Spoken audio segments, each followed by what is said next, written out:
मैथिली आ भोजपुरी के सबसे नीक चैनल एपी प्रोडक्शन दरभंगा के एखने लाल बटन दबाकर सब्सक्राइब करू और घंटी के निशान बटन के जरूर दबाओ ताकि नव नव ऑडियो आ वीडियो अहाँ सब लग तुरंत पहुँच सके।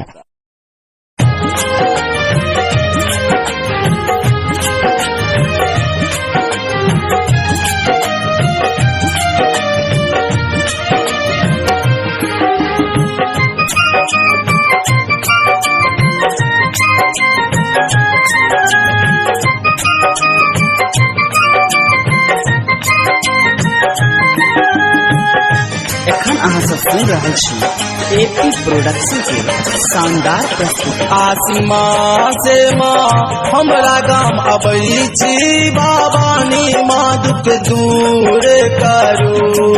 आसिमा से माँ हमरा गाम अबै छी बाबानी माँ दुख दूर करू। भवानी माँ दुख दूर करू माँ, भवानी माँ दुख दूर करू माँ। कॉलेज रे माँ विनय हम करै छी भवानी माँ दुख दूर करू। आसिन माँ से माँ हमरा गाम अबै छी भवानी माँ दुख दूर करू।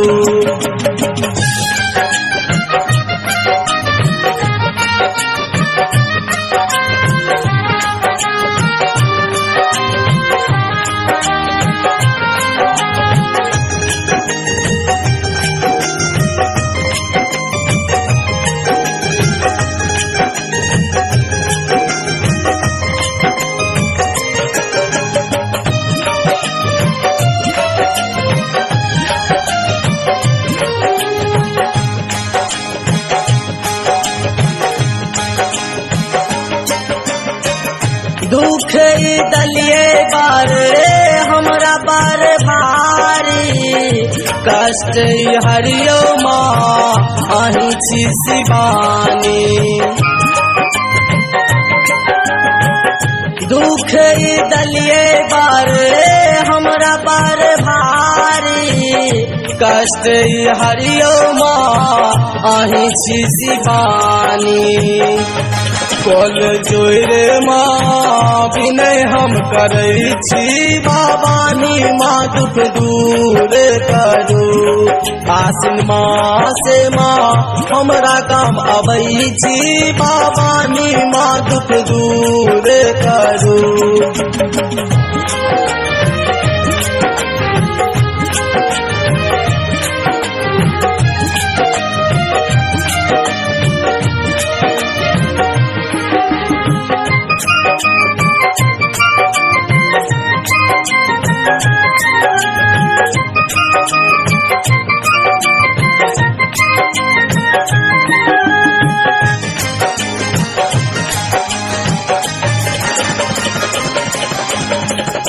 अरहुल फूलिया हम सब एलौं, अहाँ के शरण में मैया हम सब चढ़ेलौं।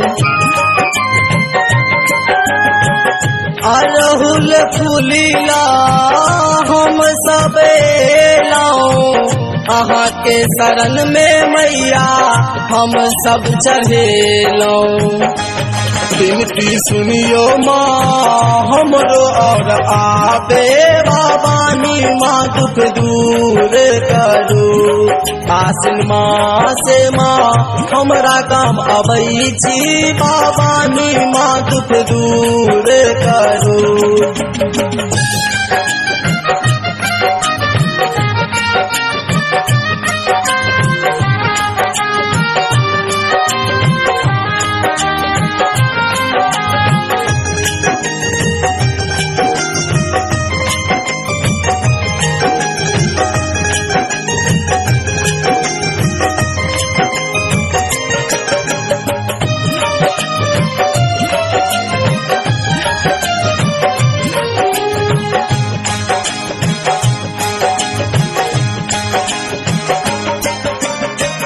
कसगर गाँव में माँ छी सहजोरिए, जगन्नाथ गोविंद मिली करिया पूजाए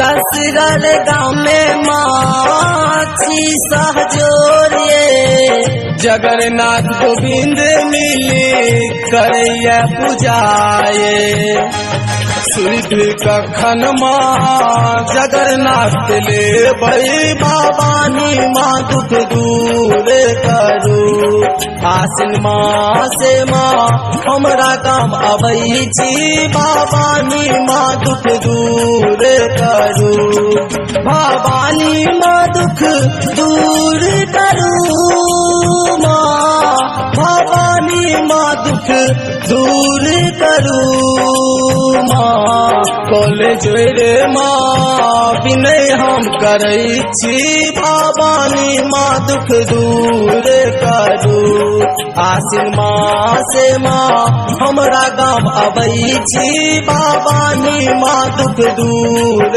करू आसिन माँ से माँ हमरा गाँव अबई छी भवानी माँ दुख दूर करू आसिन माँ से माँ हमरा गाँव अबई छी भवानी माँ दुख दूर करू।